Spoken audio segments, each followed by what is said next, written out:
വിദേശ സംഭാവന നിയന്ത്രണ നിയമ ഭേദഗതി ബില്ലിൽ ഇളവിന് തയ്യാറായി കേന്ദ്ര സർക്കാർ. ലൈസൻസ് നഷ്ടപ്പെടുന്ന സ്ഥാപനങ്ങളുടെ സ്വത്ത് കണ്ടുകെട്ടുമെന്ന വിവാദ വ്യവസ്ഥയിൽ മുൻകാല പ്രാബല്യം ഒഴിവാക്കാനാണ് നീക്കം. ഇക്കാര്യം കേന്ദ്ര സർക്കാർ പ്രതിപക്ഷത്തെ അറിയിച്ചു.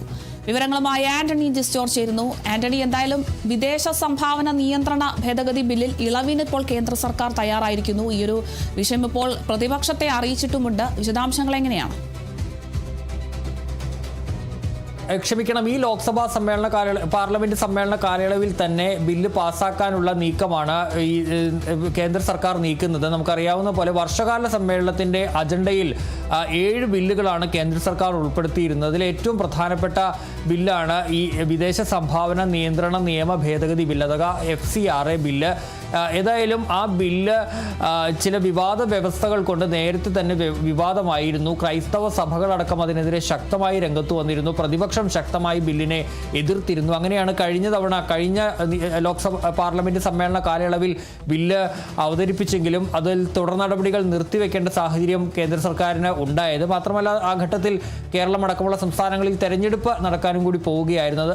അതിൻ്റെ കൂടി പശ്ചാത്തലത്തിൽ അന്ന് ആ ബില്ലിൻ്റെ തുടർ നടപടികൾ നിർത്തിവെക്കുകയാണ് ചെയ്തത്. ബില്ല് അവതരിപ്പിക്കുക മാത്രമാണ് അന്ന് ചെയ്തത്. ചർച്ചകളോ മറ്റ് കാര്യങ്ങളോ ഒന്നും തന്നെ ആ ബില്ലിന്മേൽ ഉണ്ടായിരുന്നില്ല. ഏതായാലും ഈ വർഷകാല സമ്മേളനത്തിൽ ആ ബില്ല് പാസ്സാക്കാൻ തന്നെയാണ് കേന്ദ്ര സർക്കാരിൻ്റെ നീക്കം എന്നുള്ളത് നമുക്കറിയാവുന്ന പോലെ കഴിഞ്ഞ കുറച്ച് ദിവസങ്ങളായി പാർലമെന്റ് വലിയ രീതിയിൽ പ്രതിപക്ഷത്തിൻ്റെ പ്രതിഷേധത്താൽ സ്തംഭിക്കുന്ന ഒരു സാഹചര്യമുണ്ട്. പ്രതിപക്ഷം പാർലമെന്റിന്റെ നടപടികളോട് സഹകരിക്കാതെ തന്നെ മുന്നോട്ട് പോവുകയും ചെയ്യുകയാണ്. ഏതായാലും ഇക്കാര്യത്തിൽ പ്രതിപക്ഷത്തെ കൂടി സഹകരിപ്പിച്ചുകൊണ്ട് ഈ ബില്ല് പാസ്സാക്കാനുള്ള നീക്കമാണ് കേന്ദ്ര സർക്കാർ ഇപ്പോൾ ആലോചിക്കുന്നത്. ഇതിന്റെ ഭാഗമായി ഈ വിവാദ വ്യവസ്ഥകളിൽ ഇളവ് നൽകാനുള്ളൊരു നീക്കമാണ് കേന്ദ്രം ആലോചിക്കുന്നത്. അതിൽ ഏറ്റവും പ്രധാനപ്പെട്ട ഒരു വിവാദമായ വ്യവസ്ഥ എന്ന് പറയുന്നത് ഈ ലൈസൻസ്, അതായത് വിദേശ സംഭാവന സ്വീകരിക്കാനുള്ള ഈ സ്ഥാപനങ്ങൾക്ക് ലഭിക്കുന്ന FCRA ലൈസൻസ്, ആ ലൈസൻസ് നഷ്ടപ്പെട്ട ശേഷം അത് പുതുക്കാതെ ഇരിക്കുന്ന സാഹചര്യം ഉണ്ടായാൽ ആ സ്ഥാപനത്തിൻ്റെ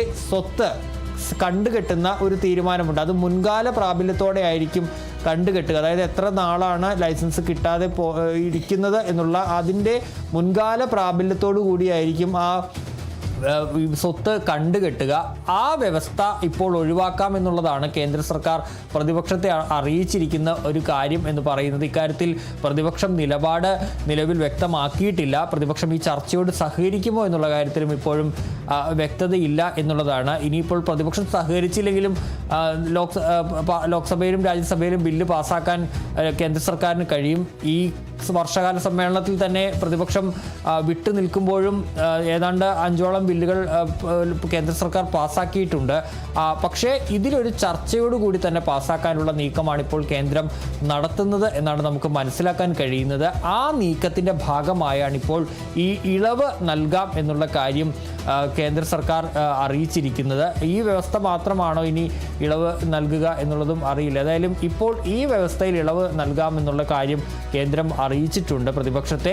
അതുകൊണ്ട് തന്നെ ഈ ചർച്ചയോട് സഹകരിക്കണം, ബില്ല് പാസ്സാക്കാൻ സഹകരിക്കണം എന്നുള്ളൊരു ആവശ്യമാണ് കേന്ദ്രം പ്രതിപക്ഷത്തോട് ആവശ്യപ്പെട്ടിരിക്കുന്നത്. ഏതായാലും പ്രതിപക്ഷം ഇക്കാര്യത്തിൽ ഒരു നിലപാട് ഏതായാലും വ്യക്തമാക്കിയിട്ടില്ല എന്നുള്ളത് തന്നെയാണ് ഏറ്റവും പ്രധാനപ്പെട്ട കാര്യം. കാരണം അവർ ഇക്കാര്യത്തിൽ പറയുന്നൊരു കാര്യം, ഈ നിലവിൽ FCRA നിയമം ആ ഭേദഗതി തന്നെ പിൻവലിക്കണം എന്നുള്ളതാണ് പ്രതിപക്ഷത്തിൻ്റെ ആവശ്യം എന്ന് പറയുന്നത്. ഏതായാലും അതിന് കേന്ദ്ര സർക്കാർ വഴങ്ങില്ല. ബില്ല് അവർ മുന്നോട്ട് പോകാൻ തന്നെയാണ് ഇപ്പോൾ തീരുമാനിച്ചിരിക്കുന്നത്. ഏതായാലും പ്രതിപക്ഷം പാർലമെന്റിൽ പ്രതിഷേധം തുടരുകയാണ്. ഇരു സഭകളിലും ഇന്നലെയും വലിയ പ്രതിഷേധം അരങ്ങേറിയിരുന്നു.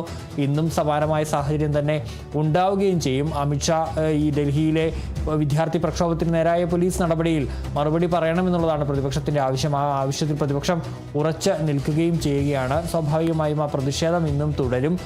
പക്ഷേ ഈ FCRA നിയമ ഭേദഗതിയുടെ ബില്ലിൽ ചർച്ച വന്നാൽ ആ ചർച്ചയിൽ അമിത്ഷാ പങ്കെടുക്കും, അമിത്ഷാ സംസാരിക്കും. ആ ഘട്ടത്തിൽ ഈ വിഷയം ഉയർത്താൻ വേണ്ടി പ്രതിപക്ഷത്തിന് കഴിയുകയും ചെയ്യും. ഏതായാലും അക്കാര്യങ്ങളിലൊക്കെ പ്രതിപക്ഷം തീരുമാനമെടുക്കും എന്നാണ് മനസ്സിലാക്കാൻ കഴിയുന്നത്. ഏതായാലും നിലവിൽ പ്രതിപക്ഷം ഈ കേന്ദ്രത്തിൻ്റെ നിർദ്ദേശത്തോട് പ്രതികരിച്ചിട്ടില്ല. ഏതായാലും ഇപ്പോൾ FCRAയിൽ ഒരു ഇളവ് ഏതായാലും അത് ഏറ്റവും പ്രധാനപ്പെട്ട ഈ വിവാദമായ ഒരു വ്യവസ്ഥയാണ്.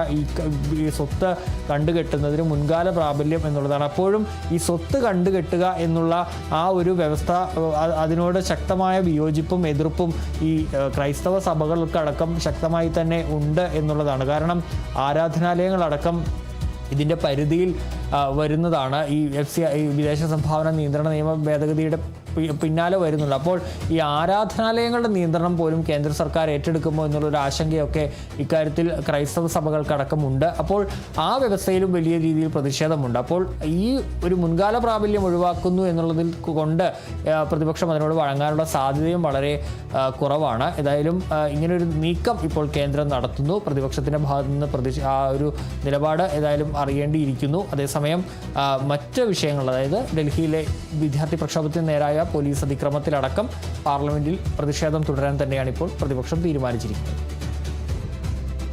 ശരി, വ്യക്തമാണ്. എന്തായാലും വിദേശ സംഭാവന നിയന്ത്രണ നിയമ ഭേദഗതി ബില്ലിൽ കേന്ദ്ര സർക്കാർ ഇപ്പോൾ ഇളവിന് തയ്യാറായിരിക്കുകയാണ്. ഇക്കാര്യം കേന്ദ്ര സർക്കാർ പ്രതിപക്ഷത്തെ അറിയിച്ചിട്ടുമുണ്ട്.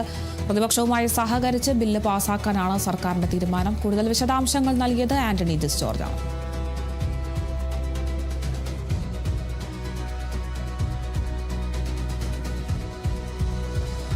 കോക്രോച്ച് ജനതാ പാർട്ടിയുടെ നിർണായക നേതൃയോഗം ഇന്ന് അവസാനിക്കും. CJP സ്ഥാപകൻ അഭിജിത് ദീപ്കയുടെ ഛത്രപതി സംഭാജി നഗറിലെ വസതിയിലാണ് യോഗം. യോഗത്തിന് ശേഷം CJPയുടെ ഭാവി പരിപാടികൾ വാർത്താ സമ്മേളനത്തിലൂടെ അറിയിച്ചേക്കും. വിവരങ്ങളുമായി രാജേഷ് ശ്രീനിവാസൻ ചേരുന്നു. രാജേഷ്, എന്തായാലും CJPയുടെ നിർണായക നേതൃയോഗമാണ് ഇന്ന് അവസാനിക്കുക. എല്ലാവരും ഉറ്റുനോക്കുന്നത് CJPയുടെ ഭാവി പരിപാടികൾ എന്തൊക്കെയാണെന്നതാണ്. എന്തായാലും ഇന്നത് വാർത്താ സമ്മേളനത്തിലൂടെ അറിയിക്കുകയാണ്. എന്തൊക്കെയായിരിക്കും ഈ ഒരു നേതൃയോഗത്തിൽ ചർച്ചയാവുന്നത്? വിശദാംശങ്ങൾ എങ്ങനെയാണ്?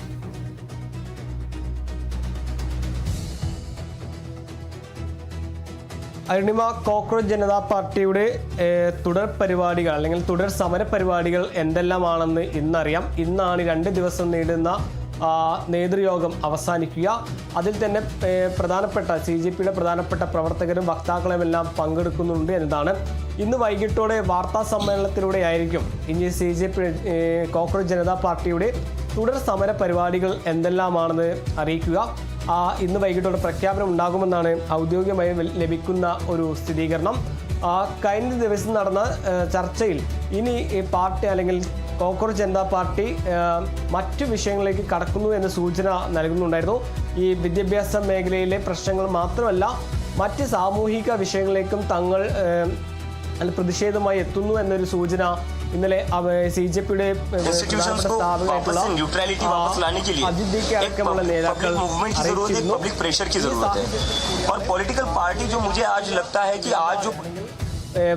ഒരു രാഷ്ട്രീയ പാർട്ടി അല്ലാതെ നിൽക്കാൻ തന്നെയാണ് തങ്ങൾ ആലോചിക്കുന്നത് എന്ന ഒരു സ്ഥിരീകരണവും CJPയുടെ ഭാഗത്തു നിന്ന് ഉണ്ടായി. സമരം വിദ്യാഭ്യാസ മേഖലയിൽ മാത്രം ഒതുങ്ങുന്നതല്ല, അതിനപ്പുറം മറ്റു കാര്യങ്ങളിലേക്ക് കടക്കുന്നു എന്ന സൂചനയും വ്യക്തമായി നൽകുന്ന ഒന്നാണ്. നീണ്ട 1 മാസത്തിലേറെ ഈ ഡൽഹിയിലെ ജന്തർ മന്ദിറിൽ സമരത്തിലിരുന്ന് രാജ്യത്തുടനീളമുള്ള യുവാക്കളെ ശ്രദ്ധ ആകർഷിക്കാൻ CJP എന്ന ഒരു ചെറിയ യുവജന സംഘടനയ്ക്ക് ആഴി ഒരു കേന്ദ്ര വിദ്യാഭ്യാസ മന്ത്രി രാജിവെക്കുന്ന ഒരു സാഹചര്യം കൂടി കണ്ടു.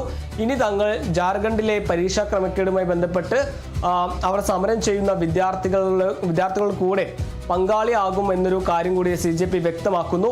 അതോടൊപ്പം തന്നെ ഈ രാജ്യവ്യാപകമായുള്ള പര്യടനത്തിൻ്റെ ഡേറ്റും മറ്റും തീയതികളുമെല്ലാം അറിയിക്കുമെന്നതുകൂടി CJP അറിയിക്കുന്നു. എന്തായാലും CJP ഒരു രാഷ്ട്രീയ പാർട്ടി ആകാനല്ല, ഒരു സമ്മർദ്ദ ശക്തി ആകാനാണ് തങ്ങൾ ആലോചിക്കുന്നത് എന്നാണ് CJP തന്നെ നൽകുന്ന ഒരു വിവരം. അതേസമയം തന്നെ ഈ ജന്തർ മന്ദിറിൽ കഴിഞ്ഞ ദിവസങ്ങളായി നടന്ന സമരത്തിൽ പങ്കെടുത്ത പ്രധാനപ്പെട്ട CJP നേതാക്കളുടെ വീട്ടിലേക്ക് കഴിഞ്ഞ ദിവസം ഈ യൂട്യൂബർമാരാണെന്ന് പറഞ്ഞ് നിരവധി പേർ എത്തുകയും അതൊരു ചെറിയ രീതിയിലുള്ള സംഘർഷത്തിലേക്ക് നീങ്ങുന്ന സാഹചര്യം കൂടി ഉണ്ടായിരുന്നു. ഈ സാഹചര്യത്തിൽ അവർക്കെതിരെ നിയമ നടപടി സ്വീകരിക്കണോ എന്നതിലേക്കും ഇന്നത്തെ യോഗം ചർച്ച ചെയ്യും എന്നതാണ്. ഈ സംഘടനയുടെ മറ്റു സമര പരിപാടികൾ എന്താണ് എന്നത് ഏറെ നോക്കുകയാണ്, അല്ലെങ്കിൽ ഏറെ ഉറ്റുനോക്കുകയാണ് ഇന്ത്യൻ രാഷ്ട്രീയം. ഒരു കേന്ദ്രമന്ത്രിയെ രാജിവെക്കേണ്ടി വന്ന സാഹചര്യം, ഈ സാഹചര്യത്തിൽ കൂടിയാണ് ഇനി CJPയുടെ തുടർ നടപടി അല്ലെങ്കിൽ തുടർ സമര പരിപാടികൾ എന്തെല്ലാമാണെന്ന് ഇന്ത്യൻ രാഷ്ട്രീയം ഉറ്റുനോക്കുന്നത്. അരുണിമ. ശരി, വ്യക്തമാണ്. എന്തായാലും CJPയുടെ ഭാവി പരിപാടികൾ എന്തൊക്കെയാണ് എന്നതാണ് ഇപ്പോൾ ഉറ്റുനോക്കുന്നത്. എന്തായാലും ഈ ഒരു വിഷയങ്ങളൊക്കെ വാർത്താ സമ്മേളനത്തിലൂടെ CJP അറിയിക്കുമെന്നുള്ള വിവരമാണ് നമുക്ക് ലഭിക്കുന്നത്. കൂടുതൽ വിശദാംശങ്ങൾ നൽകിയത് രാജേഷ് ശ്രീനിവാസനാണ്.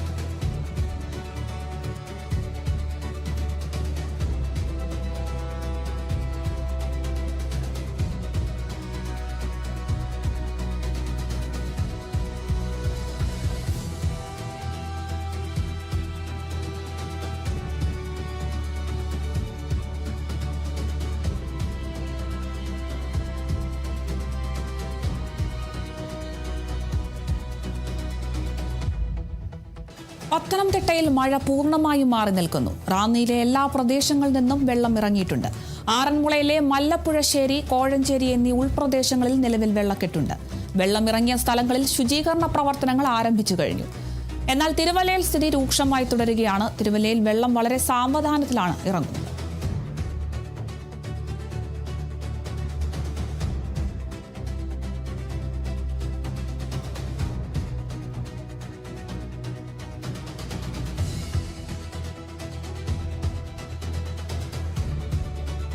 പത്തനംതിട്ടയിൽ നിന്നും വളരെ ആശ്വാസകരമായ ഒരു വാർത്ത തന്നെയാണ് ലഭിക്കുന്നത്. പൂർണ്ണമായും മഴ മാറി നിൽക്കുന്നു എന്നൊരു വിവരം ലഭിക്കുന്നുണ്ട്. നമുക്ക് ദൃശ്യങ്ങളിൽ നിന്ന് കാണാം. വെള്ളക്കെട്ട് ചില ഭാഗങ്ങളുണ്ടെങ്കിലും പലയിടങ്ങളിൽ നിന്നും വെള്ളം വലിയുന്നതായിട്ടും നമുക്ക് വിവരം ലഭിക്കുന്നുണ്ട്. റാന്നിയിലെ എല്ലാ പ്രദേശങ്ങളിൽ നിന്നും വെള്ളം ഇറങ്ങിയിട്ടുണ്ട്.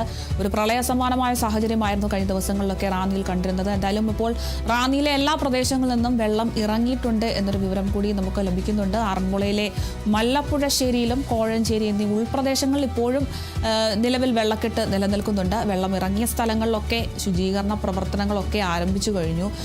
പത്തനംതിട്ടയായിരുന്നു ഏറ്റവും കൂടുതൽ വെള്ളം കയറിയ സ്ഥിതി കാണപ്പെട്ടത്. പ്രത്യേകിച്ച് റാന്നി പ്രദേശമായിരുന്നു. എന്തായാലും റാന്നി പ്രദേശത്തെ എല്ലാ ഭാഗങ്ങളിൽ നിന്നും വെള്ളം ഇറങ്ങിയിട്ടുണ്ട്. ശുചീകരണ പ്രവർത്തനങ്ങളും ഒക്കെ ആരംഭിച്ചു കഴിഞ്ഞു. പക്ഷേ തിരുവല്ലയിൽ സ്ഥിതി ഇപ്പോഴും രൂക്ഷമായി തന്നെ തുടരുകയാണ്. വലിയ രീതിയിലുള്ള വെള്ളക്കെട്ട് തിരുവല്ലയിലുണ്ട്. എന്തായാലും വളരെ സാവധാനത്തിലാണ് വെള്ളം വലിയുന്നത് എന്നതാണ് നമുക്ക് ലഭിക്കുന്ന വിവരം. എന്തായാലും തിരുവല്ലയിൽ ഇപ്പോഴും തൽസ്ഥിതി രൂക്ഷമായി തുടരുന്നു.